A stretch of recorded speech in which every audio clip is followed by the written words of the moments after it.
عايزه اقول لكم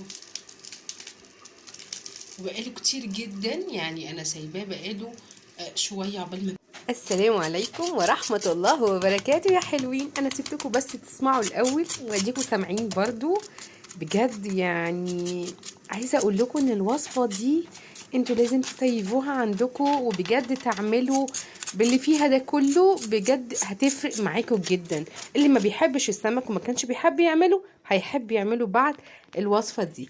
بجد يلا بينا نشوف عملنا ايه. انا عندي سمك الكميه اللي انتوا عايزينها والحجم اللي انتوا عايزينه، ما تقلقوش خالص من الحجم.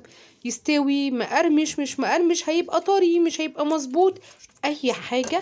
انا حتى عندي كان مجموعه يعني كذا نوع، قصدي يعني كذا نوع من السمك. فحبيت ان انا بالمره اوريكم ان هو هينفع مع كل الانواع يعني. هنجيب دلوقتي التتبيله بتاعه السمك الاول بعد ما نغسله كويس قوي. هنحط عندي الدقه بتاعه البتنجان، هي الدقه بتاعه التتبيله، بس انا بحطها في برطمان كده في التلاجة، فخدت منها معلقتين سريع سريع على توم، معلقتين توم حلوين، على ملح، على كزبره ناشفه مطحونه على كمون، على جنزبيل، على يعني توابل سمك لو عندكم. انا ما كانش عندي توابل سمك بس انا بظبطها بالتتبيله دي، وبحط الملح المظبوط بتاعي، وبحط خل وليمون. الليمون اتوصوا بيه جدا هو والخل. فهنقلبهم كويس قوي كده في بعض زي ما احنا شايفين، بحيث ان التتبيله يكون فيها كل حاجه.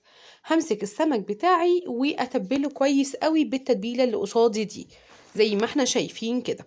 بعد ما اتبل السمك كله هركنه وهحضر الدقيق يعني اللي هبدر فيه السمك. بحط عليه شوية دقة كده عشان يبقى مبهر، يعني بيبقى طعمه حلو.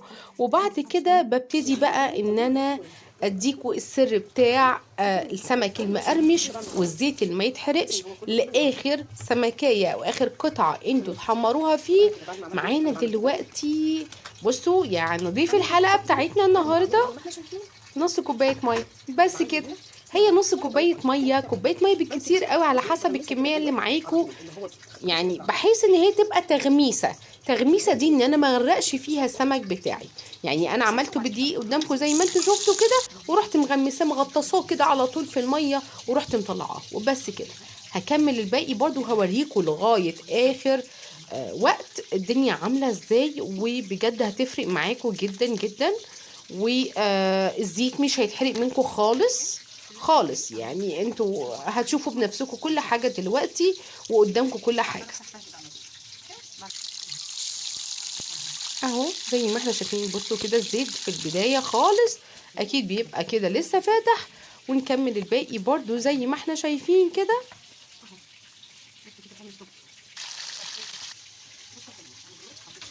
يعني بنحضر بقى دلوقتي كمان حاجة تانية.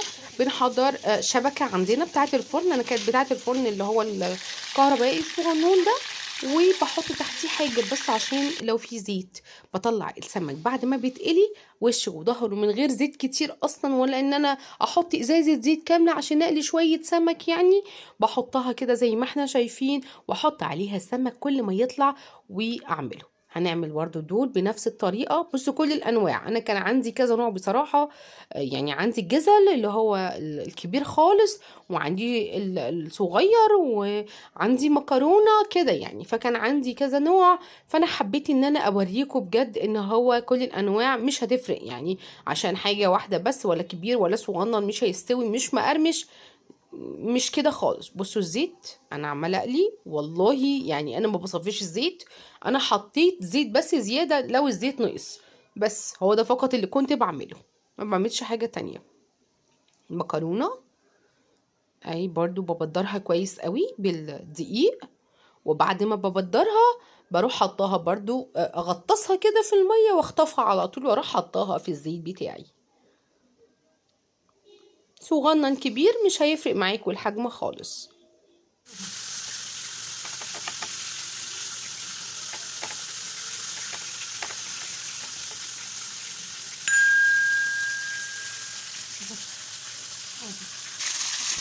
اهو زي ما احنا شايفين كده لاخر وقت. بصوا الزيت عامل ازاي، انا سايباكم بس يعني تشوفوا الدنيا عامله ازاي. والله ولا اي حاجه اتغيرت خالص طول ما انا بعمل الاكل او في الوقت ده، يعني بعمل الوصفه دي. بجد انا كنت يعني دقيقه جدا في ان انا اوصل لكم كل حاجه بكل امانه وبكل يعني كل حذافيرها زي ما بيقولوا يعني. بصوا انا بقلب السمك ومش حاطه زيت كتير عشان ما تقولوش عشان هو مقرمش، يعني اهو قدامكم كل حاجه قدامكم.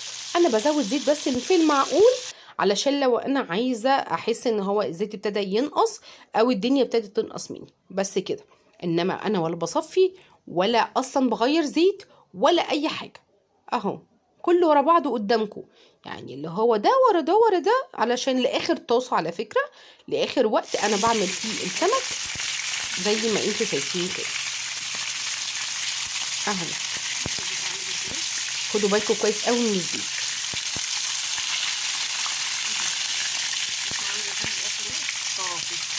اهو زي ما احنا شايفين كده. يعني مش عارفه اقول لكم ايه بجد. اهو دي اخر طاسه او قبل الاخير، اهي دي الاخيره خالص. بصوا هو الزيت ناقص معايا، تلاحظوا بس ولا اتحرق ولا اي حاجه خالص. السمك زي ما احنا شايفين زي الفل. بصوا ما فيش زيت خالص ازاي، حتى يعني نازل منه وانا مصفيه، انا بحطه يصفى اول باول. ما فيش زيت، حاجات بسيطه لا تذكر اصلا. يعني انت كده بعد كده اللي ما بيحبش يعمل السمك في البيت هيعمله في البيت من غير ما يبقى شايل هم ان الزيت يتحرق وياخد زيت كتير ولازم زيت غزير. هيفرق جدا بجد، هيفرق جدا معاكم. اهو قربي ادم هنا كده سنه، قرب هنا كده. بصوا ما فيش زيت اصلا، يعني ما فيش زيت اصلا فيها، مش معموله زيت خالص. بصوا كده،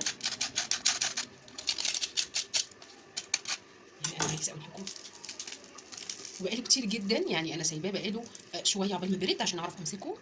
بصوا سامعين؟ بجد يجنن يجنن يجنن. عايزه اقول لكم ان هو كله كمان. بصوا اهو اهو زي ما احنا سامعين كده.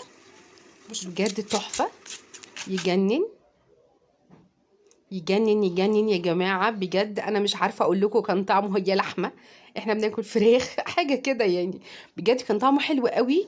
والناس فعلا اللي بتشيل وبتبقى شايله هم ان هي تعمل سمك في البيت هيفرق معاها جدا. ولا دربكه ويطلع مقرمش ومن غير زيت ومن غير ما يبقى طري ويشرفك في اي عزومه. وبجد يجنن. انا عايزه الوصفه دي بقى لو عجبتكم ما تنسونيش بلايك وسبسكرايب وتفعيل الجرس عشان يوصلكوا كل جديد مني يا حلوين. دمتم سالمين والسلام عليكم ورحمة الله وبركاته.